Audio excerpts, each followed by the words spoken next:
I knew that these guys needed a bit of a shock to the system to get themselves in the right mindset to start winning. Hello everyone, this is Darius from the Shotcaller, joined here by Cloud9 owner and very happy man, Jack. Of course you just lost to RNG but still made it out of groups despite it being the group of death. What are your overall thoughts on the performance of the team? It hurts to lose, especially about a totally winnable game, but at the same time I've got tremendous pride for making it a close game and actually, going 3-0 on the last day, which led us to having that tiebreaker. Is phenomenal. So really proud of the guys. Happy. Of course, I personally am a bit sad given that you kicked out Vitality as a European, but I have to say, fantastic performance. You 100% deserved it, beating Vitality twice. And of course, you have two Europeans. Or was it Gen.G by failing to give them the opportunity for a tiebreaker? Yeah, actually, I'm mad at Gen.G. I am mad at you, Gen.G. Yeah, even Cloud9 was because tweeting. You guys are one in first place for me. Yeah, right. Wow. Yeah, Soul Dynasty trying to get me every way they can. They just threw it. I mean, yeah, I'm going to burn my Samsung Galaxy sweater very soon because, I mean, it was the same from the same year that they won. But anyway, I wanted to ask you as an owner, of course, over the past 2 days, or past day in particular, there was a huge uproar about the Fortnite debacle, and of course the C9 players picked up on that jokingly about like a player during playoffs in NA LCS playing a lot of Fortnite right before his matches. What would it, like, say I go up to you and say, hey, this was your player, what would be your immediate reaction to that? Would you be fine, or? The way we do stuff is we have kind of an expectation on how much solo queue you need to be doing, and that number moves on how many scrims we actually have that day. So for some reason we have scrims like going all day into the night or something like that. The solo queue numbers are not really, there is no solo queue requirement. But if we had like a normal 6-hour day of scrims, then they're expected to do X number of solo queue games. And if they get that in, it's really, any time outside of those like working hours, they're free to go do whatever they want. And I think like it's really important to have some sort of balance in your life because we grind. These guys grind extremely hard, and so if they want to spend some of those hours like having some fun, and they should do it. The things that I have, the expectations I have, are you need to be, and pretty much in this order. Like I want to make sure you're eating well, you're sleeping well, you're showing up to scrims, you're getting your solo queue done. If you're doing all those things, plus I look for like about 20 to 30 minutes of like activity every day. If you're doing all those things, you can do whatever you want, as long as it's not illegal, or hurting somebody. But if that's Fortnite, go do it. Now, obviously, if you're doing like 100 games of Fortnite and you're not doing your solo queue and you're not doing like any exercise and you're not sleeping, that's when it's gonna be a problem. And I'm just like, you can't do that. Yeah. So it needs to be a mix, of course, and if you put in the hours, do results to an extent matter in that as well? Like, say someone's extremely successful, but the person still pulls this kind of stuff and then like lacks the kind of training. Would that still be disappointing to see? It's not like a black and white thing. In order to have a job at Cloud9, you have to be very passionate about playing the game and playing at the best of your ability. But like, if you're doing all those things you need to do, showing up to scrims, you're a good teammate, you take care of your body, you get the solo queue numbers that we expect, go have fun. And are you yourself so passionate about the game? A little bit, yeah. I mean, I'm spending like months of the year on the road for my team, so yeah, I still love it. My voice is kind of, I can already hear it's hoarse because I've been screaming. I was running up and down the hallway screaming.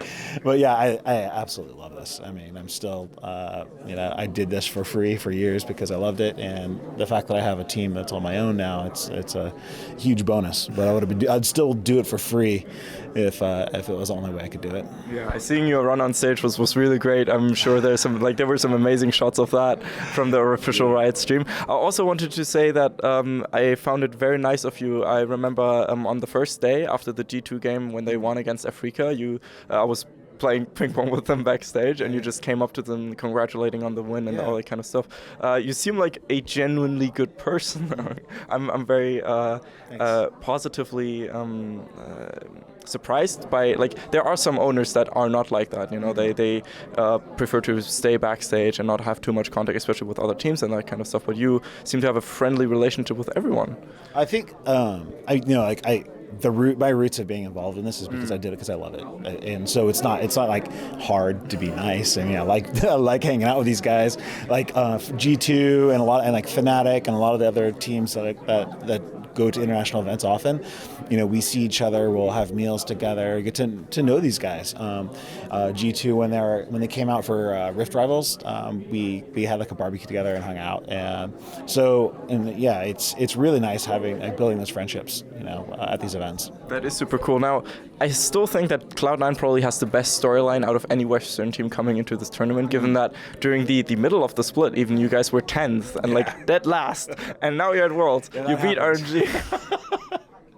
And everyone did believe you. I believed, actually. I wrote an article back then, and I'm going to praise myself right now, because I wrote an article saying that this was maybe like short-term losses, like switching up the rosters and that kind of stuff, but long-term it would 100% pay off, no matter what like the reasoning is behind it. Of course, there's a lot of stuff going on behind the scenes that you can't always reveal, and so, but at the end of the day, it worked out even in this season, so you must be very happy and must be crowning yourself a bit as well for making those decisions. I mean, those things could have gone really bad, right? But I think we made those decisions knowing, having a strong belief that our players would respond well to it.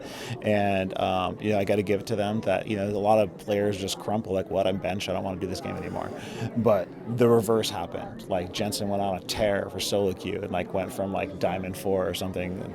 I don't know, probably not that bad. But he was immediately, like, top 10 challenger. So, like, the thing is I knew that these guys needed a bit of a shock to the system to get themselves in the right mindset to start winning. And although it seemed probably callous at the time to a lot of fans, we knew that this is what was needed to get them to where they should be. And I remember like walking with Jensen the night we actually benched him, and we were walking around the block a few times, and he was he's disappointed, right? And he's just like, are you betraying me? Like, what's going on here? And I told him, like, look, just focus on getting your solo queue right, getting your mind right on performing really well. And this isn't just on you. We're doing it on the entire team. And when you come back up to the position you should be, because you should be starting on our team, you're going to have 4 other players in the same mindset that you need to actually do well internationally. I'm really glad that we actually came through on that promise, because he worked really hard. He did, and performed amazingly so far. Teams should really start banning his Zillion, I feel like. But overall, do you think that it's a positive side effect of the whole franchising system? Because, last year you probably wouldn't have had that opportunity without an academy team. Yeah, I mean... well, you technically did. But frankly, like without the permanent partnership, there's no way I would have done what I did this year, and it allowed us to to put faith. We're still live. Allowed us to put give the new guys an opportunity to come up on stage. That was something that, like, I've done it historically over time, but I'd do it with like one player, right? So bring in Jensen, we try to train him up to be as but it was always hard. It was always really hard. But with the permanent partnership, I could actually take bigger risks. And I think, like, now that not only is like management really comfortable doing it, all the players on our organization are comfortable with it, we can continue to be like really aggressive on training like new rookies as they become available. It's great to hear, for sure. Hopefully, of course, the success of NA will continue in this manner. Cloud9 obviously always being NA's hope at Worlds, and we'll hope that can continue this year. Any teams you would particularly like to face in the best of 5? Oh, man. I would love to see TL get out of the group, or 100 Thieves get out of the group. I mean, and this, for me to actually play those guys like in quarterfinals, they need to win their group. That'd be amazing if they can pull that off. I'm not even sure if that's possible. Other guys like G2, I'd love to see them. Fnatic, I'd love to see them, just because it's really fun when you compete against your friends, and I think that would be really great. But to be honest, like, my team is not scared of any team in the tournament right now. We feel like we can hold our own against any team out there, so whatever comes, we're not scared, and we're ready to have some good games with them. Awesome. Anything you want to say to the Cloud9 fans out there watching and being very happy about the success of the team, of course? So much amazing support. Really appreciate it. Keep supporting us. Keep cheering for us. Check out the Cloud9 store. We have a jersey. It's a pink jersey to support Breast Cancer Awareness Month. So please support that. All profits from those shirts will be donated. Thanks. Awesome campaign as well. Make sure to get that for sure. I will for sure as well. Thank you very much for your time, Jack. And this was Darius from the Shotcaller. Oh, I usually do a hashtag at the end of every video, so everyone that watched until the end can put it in the comments. Okay. What would you like to have as a hashtag? Hashtag C9win. Okay, very simple. Hashtag C9win. Thank you very much for watching. This was Darius from the Shotcaller. Hope you had a good day.